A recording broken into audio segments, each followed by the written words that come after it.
Don't be the person that tries to roll out hamburger meat into a hot dog shaped thing and put it in there, because it's not going to look like a hot dog and you're going to scar your children. Trust me. Alright, so I've got a little blender cup here, and I've got about a half a cup of breadcrumbs worth of bread in here. And to that, I'm going to add about a teaspoon of each black pepper, salt, garlic powder, and Italian seasoning, which is like oregano and some other stuff. I'm going to just put that right in here so it mixes in with the breadcrumbs. And I went ahead and caramelized some onions over there on the stove, about a half an onion or so worth of onion. And I'm going to stick that in there also, so that's all mixed up.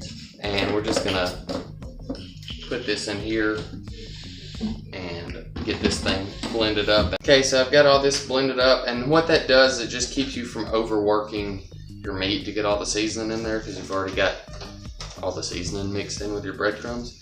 And the breadcrumbs, they kind of have a couple of different things that they're doing here, but the main thing, I guess, is they're actually making the meat go further. That's why they started putting bread and meat in like the Great Depression and stuff. But they also help to kind of bind these meatballs. So anyway, I'm gonna get this combined and then roll these out into some meatballs and put them in a pan. It's combined here, and I'm just gonna roll these out into like about golf ball size balls. And yeah, get them in this pan. And you can make these however big or small you want them, but that's going to be pretty close to how thick the hot dog buns are. So it's a good idea that if you're making subs and stuff, maybe make them either half as wide as your sub so you can put 2 wide, or as wide so you can go 1 wide. And then just leave some space in between them in the pan so they cook evenly. Alright, so that pound meat made 12 pretty evenly shaped and sized meatballs, and then one little itty bitty cute one over here. We got the oven preheated to 400 degrees. I'm gonna pop these in for 15 minutes. They're not gonna be done when I pull them out, but I'm gonna finish cooking them in the sauce. 5 minutes left on the oven here. I'm just gonna heat up some of the sauce. This is the same pan that I cooked those onions in, so I'm just putting this right on top of that and just getting it good and warmed up, and then we'll throw those meatballs in there when they come out of the oven.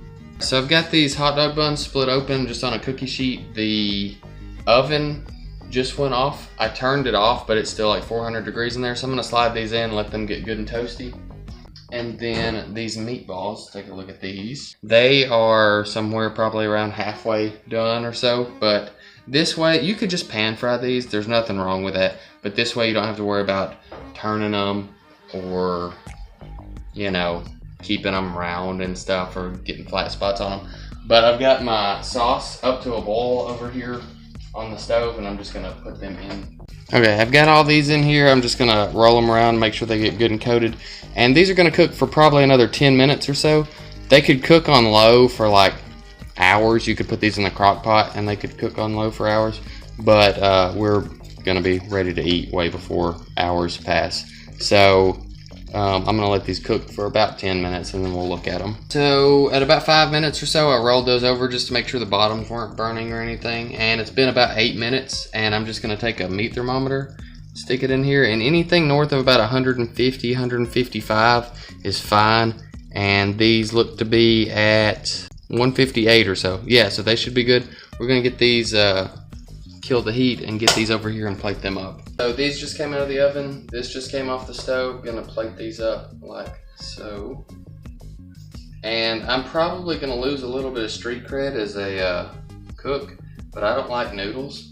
So I would never put this on spaghetti because spaghetti is noodles.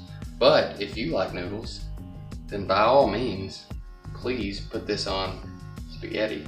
And then I've just got some provolone. I'm just gonna lay over this and kind of let it melt. And that's it for a meatball sub. So yeah. All right, yeah, that's all there is to it. You know, just some good quality meat, some breadcrumbs, some marinara sauce, and a little seasoning. And about 30 minutes, and you've got some killer meatball subs. We'll see y'all next time.